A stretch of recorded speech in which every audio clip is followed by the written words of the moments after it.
अस्सलाम वालेकुम दोस्तों, उम्मीद है कि आप खैरियत से होंगे। आज की वीडियो का टॉपिक है secret of boost in Chinese economy. आपको ये जानकर हैरत होगी कि आज से 40 साल पहले चाइना का पॉवर्टी रेट 90% था, जो अब 1% रह गया। आज चाइना सेकेंड लार्जेस्ट इकोनॉमी बन गया। ये चेंज कैसे आया? माओ ज़ेडोंग 1949 में 1976 तक चाइना के लीडर रहे, चाइनीज़ कम्युनिस्ट पार्टी के चेयरमैन थे, 20th सेंचुरी के मोस्ट इन्फ्लुएंशियल फिगर थे। माओ की policies basically communism economic ideology के अकॉर्डिंगली थी, जिसमें प्रॉपर्टी पब्लिकली ऑन की जाती है और लोगों को उनकी इकोनॉमिक नीड्स के अकॉर्डिंगली पे किया जाता है।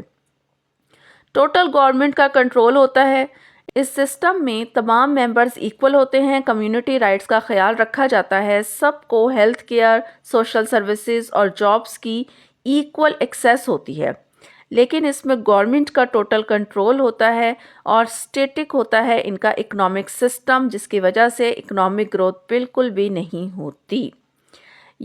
माओ ने 1958 में ग्रेट लीप फॉरवर्ड कैंपेन शुरू की, जिसमें तमाम लैंड ऑनर से ज़मीन वापस ले ली गई और गवर्नमेंट के अंडर आ गई और फिर उन पर फार्मिंग शुरू की गई। किसानों ने उन पर फसलें उगाई, लेकिन किसानों के पास कोई इंसेंटिव नहीं था, क्योंकि किसानों को पता था कि हमें कोई प्रॉफिट नहीं मिलेगा और ये सब कुछ गवर्नमेंट के कंट्रोल में है। इसलिए 15% प्रोडक्शन कम हो गई। यही सिलसिला इंडस्ट्री में था। स्टील प्रोडक्शन प्लांट्स लगाए गए, लेकिन लोगों को कहा गया कि अपने घरों के बाहर छोटे छोटे स्टील फर्नेसेस लगाई जाएं। उससे भी कोई फ़ायदा नहीं हुआ, क्योंकि वो लो क्वालिटी मटेरियल की लोगों ने लगाई और वेस्टेज ऑफ रिसोर्सेज हुआ। 1959 से 1961 तक स्टार्वेशन रेट बहुत बढ़ गया और इसे दुनिया का डेडली फैमिन कहा गया। सब लोगों ने माओ की पॉलिसीज़ को क्रिटिसाइज़ करना शुरू किया, लेकिन माओ ने अपनी गलती बिल्कुल नहीं मानी। 1966 में माओ कल्चरल रेवोल्यूशन लेकर आए। कल्चरल रेवोल्यूशन का मकसद कल्चर को प्रमोट करना या कल्चर को रीस्टोर करना बिल्कुल भी नहीं था, बल्कि इसका मकसद ये था कि जो लोग माओ की पॉलिसीज़ के अगेंस्ट है उन्हें टारगेट किया जाए, उन्हें पनिश किया जाए, उन्हें एज अ ट्रेटर ट्रीट किया जाने लगा।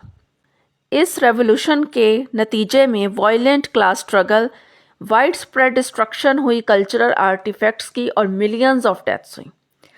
माओ की पॉलिसीज़ की वजह से ये कहा जाता है कि अराउंड 50 मिलियन लोगों की डेथ्स हुई because of starvation, persecution, prison labour और मैस एग्जीक्यूशन की वजह से।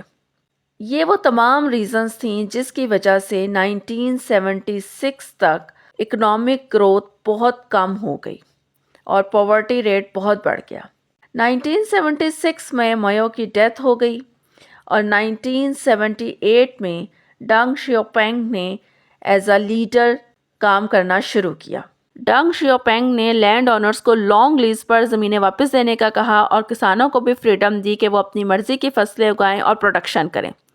इसके अलावा किसानों को ये भी बताया गया कि आपने सिर्फ एक हिस्सा गवर्नमेंट को देना है और बाकी अपनी मर्जी से प्रॉफिट लेना है, जिससे किसानों को बहुत मोटिवेशन मिली और प्रोडक्शन बेहतर होना शुरू हुई।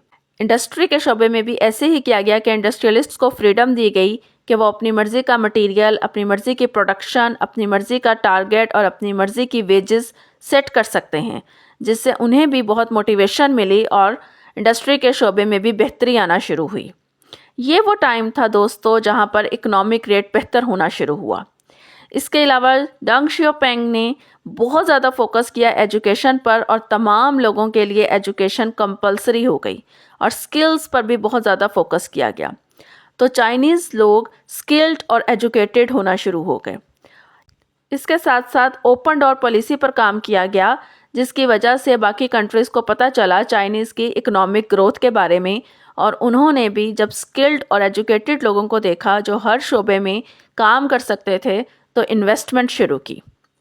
डंग शियाओपिंग को आज के दौर में इसीलिए आर्किटेक्ट ऑफ मॉडर्न चाइना के नाम से जाना जाता है, क्योंकि उन्हीं के टाइम पर इकोनॉमिक ग्रोथ इतनी बेहतर हो गई कि आज 1% से भी कम रह गई। आई होप कि आपको आज की वीडियो इन्फॉर्मेटिव लगी होगी। अपना ख्याल रखिएगा। अल्लाह हाफ़िज़।